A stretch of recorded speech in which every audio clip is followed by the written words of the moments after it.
guys, for this video nga po pala, happy Monday nga po pala sa lahat. At nandito na nga po pala ang aking mahiwagang sangkalan at ipiprepare ko na nga po pala ang aking mga gagamitin sa pagluto ngayong Monday na to. At magluluto nga po pala ko at magmamala invention nga pala akong luto. Yon, at nandito na nga po pala itong ampalaya at meron nga po palang isda. Yon, frozen pa yung isda. Kaya tara, let's go para lutuin na to. At hindi kulang pa pala ng asin. Kala ko yon, ulitin natin. Yon, tara para pritohin na nga po pala itong isda na to. Let's go. At nandito na nga po pala yung aking mahiwagang sangkalan, hindi, kalan. Yon, nandito na yung maliit na kawa. Lagyan na natin ng gin. Ay, charis. Gin talaga, no? Napapa-gin na talaga ako sa oras.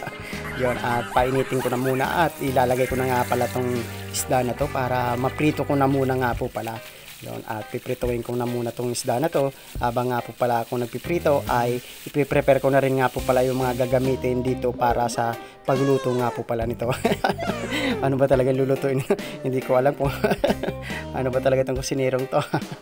Palit pa bago-bago kung ano-anong naiisip na niluluto.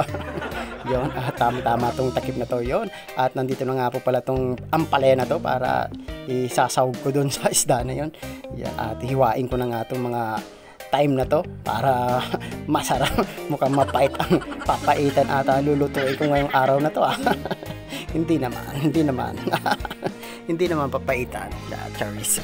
Yon, at nandito na nga at hiniwa-hiwa ko na nga to. Ay hiniwa-hiwa, tinanggalan muna pala ng buto. Yon, at pagkatapos nga po pala niyan ay hiwa-hiwain ko na nga po pala. Medyo manipis lang. May mga makakapal din. Makapal. Iwan ko pa, may manipis, may pangkapal. Ano ba talaga? Yan, at ihahalo ko nga po pala ito dun sa isda. Ang lulutuin ko nga po pala dito ay meron nga po palang itlog, ampalaya. may ano pa, may isda pa. Yan, ano ba talagang luto to? Hindi malaman kung anong luto talaga itong, kung anong recipe lulutuin kung araw na to. Siyempre, kailangan nating mag-isip kapag bilang probinsyano dapat mag-isip tayo kung anong mga magandang lutuin. Charis. Yon, at ito na nga, nandito na nga, nahiwa ko na nga po pala ang aking mga gagamitin sa paggigisa. Nandito na yung sili at sibuyas at bawang at kamatis. Yon, at mukhang muntikan na makansin yung vlog ko ngayon. Muntikan pang masunog. Yon, at hindi naman nasunog kaya mayaba pa naman ang Diyos. Yan, tara, para ano nga po pala ang aking nga po pala lulutuin para maluto ko na to. Tara, pakita ko na nga po pala. Yan, at susunod ko na nga po pala tong maiwagan rin na sangkalan. Yon. Sangkalan na naman ba talaga? Kawa pala yon. Gin na naman ulit. Gin. Gigisahin ko na nga po pala ang aking pagluto. Yan. Nandito na nga po pala para magisa ko na tong ampalaya na to para matanggal yung pait. Pait ano ba? Yan. At ito na nga, medyo brown-brownin ko na muna tong bawang na to. Parang kulay ko.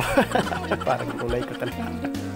After na nga mag-brown-brown bawang na to at isusunod ko na rin nga po pala ang kamatis para magisa-gisa na rin nga po pala yon, at palambutin ko na rin tong kamatis na to.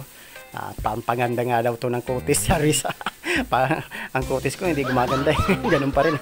Parang isinumpa. Charis. At na medyo nga malambot na nga po pala tong kamatis na to at isusunod ko na rin nga po pala itong ampalaya na to yon, para tanggalin ko muna yung pait. Yan. Anong pait?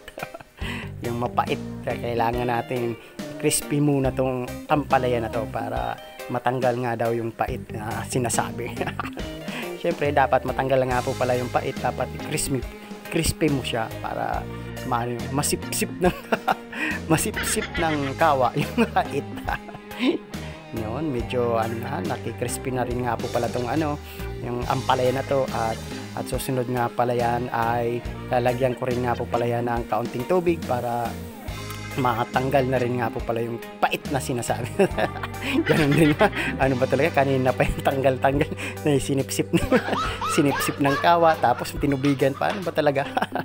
Yon, after na nga po pala kumulo ito at isusunod ko na rin nga po pala ang isda na aking pinipigprito. Pinabat na. Ano ba itong bibos cover na to? Nabubulol-bulol pa. Yan, susunod ko na nga itong pigprito ko nga po pala na isda para dumikit yung lasa sa ampalaya. Yan, nakakapagpa-lasa rin nga po pala ang isdang prito kapag medyo meron kang gulay na niluluto or gisa nga po pala o kaunting sabaw. Yun, after na nga po pala kumulo ito, lagyan ko na muna ng Magic Sarap, ang aking pampasarap sa umaga. Yan. Shout out, Magic Sarap. Baka naman, charis. Yun, after na nga po pala kumulo, yan, lalagay ko na nga po pala tong itlog na to para masarap yung lunch namin ngayon ni tatay. Yan, happy lunch time nga po pala sa lahat. Yan.